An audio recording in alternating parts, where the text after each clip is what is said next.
Todo comienza con la palabra, o con negarle la palabra al otro, o con apropiarse de la palabra. El partido nazi instauró una campaña de propaganda en la que desplegó su discurso de odio a gran escala en la sociedad y buscó constituir un pensamiento único, sin lugar para la crítica. El nazismo controló todo lo publicado en diarios, revistas y libros, así como la música, el cine, la radio, el arte y hasta lo que se decía en reuniones y manifestaciones públicas. El discurso del odio nazi buscaba, principalmente, fomentar la idea de la pureza de la raza aria, atacando a otras consideradas inferiores y silenciando todas las expresiones contrarias a las ideas nacionalsocialistas. Una de las formas más utilizadas para el control y la difusión ideológica fue el dominio de las tecnologías de comunicación de la época, la radio y el cine, armas de penetración tan avanzadas para ese tiempo como las redes sociales ahora. Durante la guerra, las radios alemanas llevaron la narrativa nacionalsocialista a múltiples sitios de Europa con el objetivo de instalar una lucha psicológica y lograr la unidad ideológica con sus aliados y los pueblos conquistados. También se organizaron quemas públicas de libros de autores a los que los nazis consideraron peligrosos: comunistas, marxistas, pacifistas, opositores al régimen, judíos y aquellos señalados como decadentes. Otra de las esferas de la comunicación atravesadas por rígidos controles fueron el arte y la literatura. El arte tildado de degenerado, básicamente el moderno, fue prohibido en Alemania y menospreciado como no germano por sus connotaciones y supuestas influencias bolcheviques y judías. Der Stürmer, el asaltante, fue el periódico de propaganda nazi abiertamente más antisemita. Plagado de imágenes satíricas, fue fundado el día del cumpleaños de Hitler, el 20 de abril de 1923, por Julius Streicher.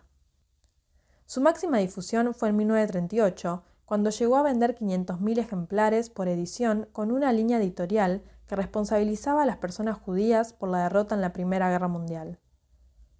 En 1821, el poeta y ensayista alemán Heinrich Heine escribió que «Donde queman libros, al final también quemarán a los seres humanos».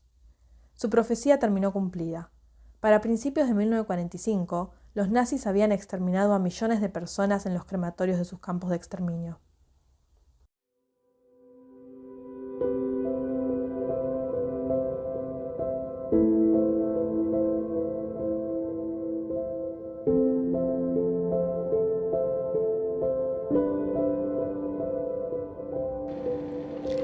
La reflexión sobre los medios de comunicación y sobre todo las tecnologías muy disruptivas en el plano de la comunicación y determinados fenómenos ideológicos, históricos, trágicos y extremadamente violentos como el nazismo, que cuando las proyectamos hacia el pasado nos hace pensar en la función que cumplieron el cine y la radio en el caso del surgimiento y la consolidación del nazismo, la justificación y la normalización de la mayoría de sus crímenes, es decir, en qué medida colaboraron esos mecanismos y esas instituciones de la comunicación para justificar y normalizar esos crímenes. Sin dudas, cuando la proyectamos hacia la actualidad, esa pregunta, esa reflexión nos trae al problema de las redes sociales. Yo creo que ahí la atención tiene que estar puesta en las afinidades y en las diferencias. Pero empecemos por las afinidades, ¿sí? Tecnologías de comunicación que tienen vértices muy centralizados, ¿sí? Algunas, sabemos que en el caso de las redes sociales, muy pocas empresas controlan los circuitos de comunicación de millones, y en este caso, por ejemplo en Facebook, miles de millones de personas. Hoy los discursos de odio tienen una ubicuidad, una materialidad, que es la comunicación digital. Es decir, que el discurso de odio surge en momentos específicos donde los límites de lo decible se corren, donde hay cosas que antes no se podían decir, que eran discriminatorias, que eran abyectas para varios grupos y personas, y que hoy, sin embargo, pueden decirse. Y pueden decirse en términos de una nueva tecnología que funciona como buzz, como ruido de fondo, casi como una cloaca, dicho en términos no muy académicos, pero es donde funcionan estos discursos de odio. Sin estas nuevas tecnologías, hoy no estaríamos hablando de discursos de odio, ya que el discurso de odio en la actualidad tiene una configuración basada en las nuevas tecnologías que lo hace muy distinto a un discurso hecho en otros términos y en otras tecnologías.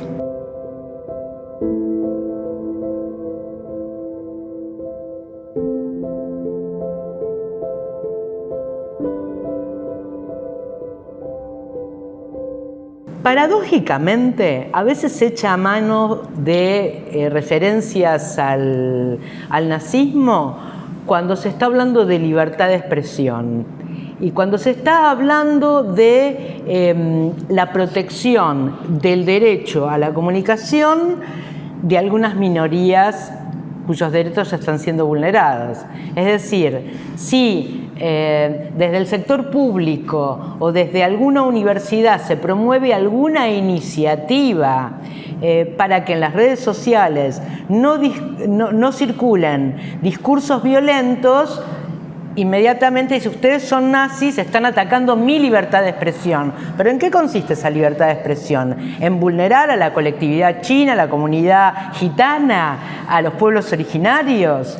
¿En qué consiste esa libertad de expresión? ¿En vulnerar los derechos de las diversidades sexuales? Esa es la libertad de expresión que cuando se acusa que quienes quieren proteger a estos grupos vulnerados de nazismo se está enarbolando.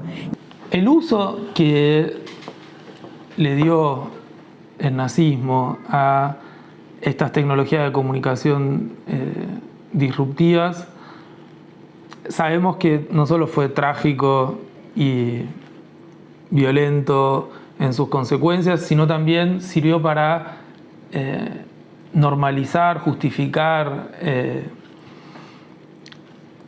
invisibilizar de alguna manera esas tragedias en la población, en la opinión pública.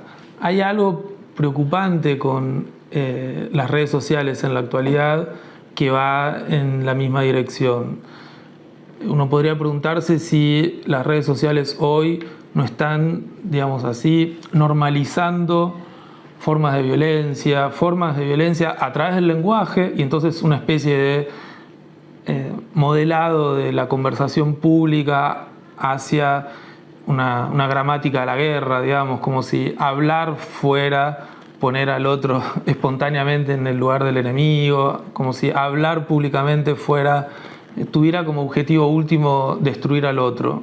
Utilizar el Holocausto como un modo de ejemplo es peligroso porque el Holocausto tuvo una particularidad, como genocidio tuvo una particularidad en lo que respecta al sistema político como fue el nazismo, que suele confundirse con otros sistemas autoritarios que no son iguales al nazismo. Hay una banalización cuando se dice nazi a una persona que es autoritaria, hay una banalización cuando se dice nazi a aquella persona que no coincide con nuestros pensamientos o con nuestra forma de ver el mundo. El término nazi hace referencia a un sistema de ideas, a una práctica social muy específica que fue la que produjo la Shoah.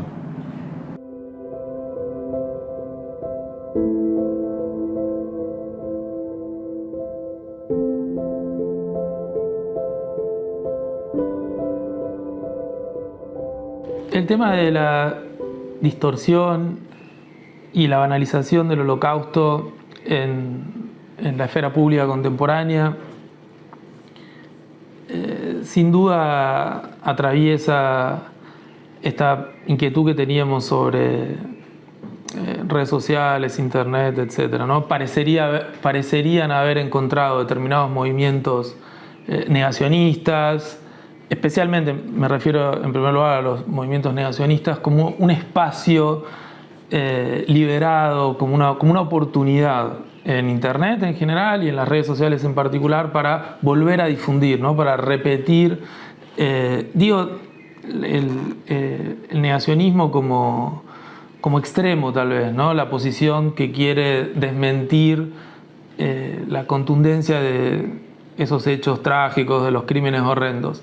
Después tal vez estarían lo que está sugiriendo en la palabra distorsión, ¿no? Las posiciones en donde lo que se trata es de ofrecer una especie de permutación, ¿no? Ofrecer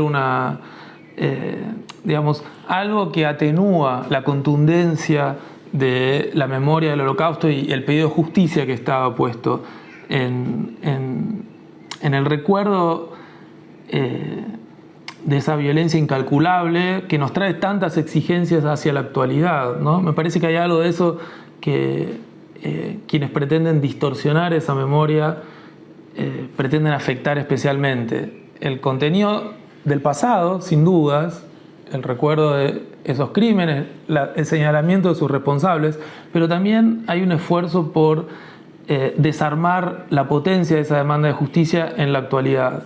Y después tal vez en último caso estarían los discursos banalizadores, donde ahí está muy presente también en las redes sociales y en la comunicación pública contemporánea en general, porque esto pasa también en la televisión, ¿no? Estos casos donde de lo que se trata es o de jugar con la ironía, el cinismo o tal vez el humor en relación a esos crímenes horrendos, ¿no? Hoy estamos ante una particularidad del sistema de odio. Hoy las tecnologías permiten fragmentar las audiencias, crear audiencias en torno a valores de odio muy específicos, como puede ser la xenofobia por un lado, el racismo por el otro, como puede ser el desprecio a los afrodescendientes o los pueblos originarios, un nacionalismo decimonónico. Es decir, el modo en que hoy se produce discurso de odio es totalmente distinto al que se produjo bajo el nazismo y por lo tanto exige de nuestra parte una serie de respuestas muchísimo más elaboradas. Hoy no tenemos 4 o 5 radios, hoy no tenemos una Leni Riefenstahl, hoy tenemos una circulación de palabras, imágenes y conceptos que es en términos de libertad de expresión absolutamente válido, pero en términos de odio y discriminación no pueden estar justificados.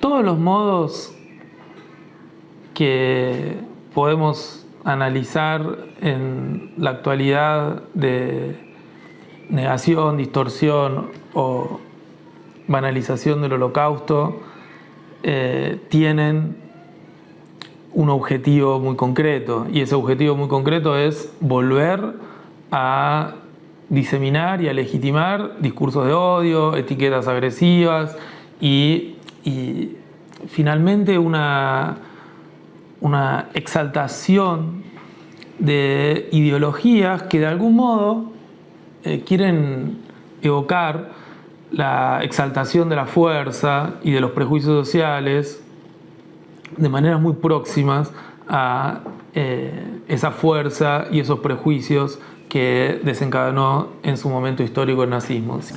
No se puede utilizar frases referidas al Holocausto o a la Shoah para denigrar o criticar personas en el presente. La especificidad de la Shoah tuvo que ver con un momento histórico, con un sistema político determinado. Hoy en el mundo vemos nuevamente digamos así, un crecimiento de sectores de derecha, de sectores claramente discriminatorios, de sectores que se llaman odiantes, teniendo en cuenta que el odio no es nunca un instinto, es una pulsión, es parte de una producción de energía del sistema social. Por lo tanto, parece absolutamente banalizante utilizar frases referidas al Holocausto para criticar situaciones contemporáneas que son absolutamente distintas.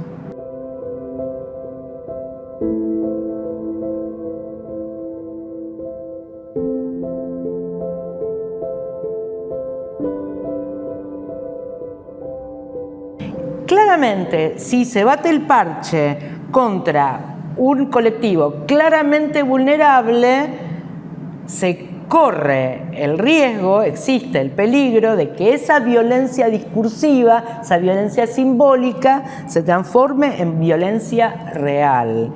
Y cuando desde los medios de comunicación se bate el parche y se habla contra los habitantes de los barrios de emergencia, contra los manteros, contra los chicos, los jóvenes de una determinada barriada careciente, bueno, también se empodera a las fuerzas de seguridad para que los repriman, para que repriman este grupo de personas. O sea, se puede generar violencia institucional, violencia mediática o violencia de persona a persona, linchamientos.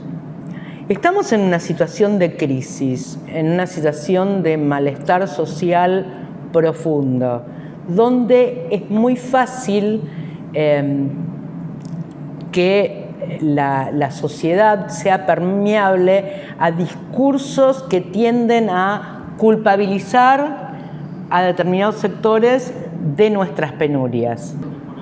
Los discursos de odio y la comunicación violenta, creo que hay que hacer allí una distinción, porque el discurso de odio se ha configurado como delito de odio, es decir, ha caído en el campo del derecho y exige una serie de requisitos como estar dirigido a un grupo vulnerado, haber intencionalidad por parte de quien lo emite. Y la comunicación violenta, no, que eso tiene que ver con denostar personas también, tiene que ver con los mismos efectos que produce el discurso de odio, pero no tienen ruta normativa, tienen efectos absolutamente negativos y son parte de la reproducción de un sistema más grande. Es decir, el problema aquí no es solamente el discurso es parte de la reproducción de un modelo cultural, de un modelo político que está pensado para la exclusión de millones de personas y para la supervivencia de unos pocos.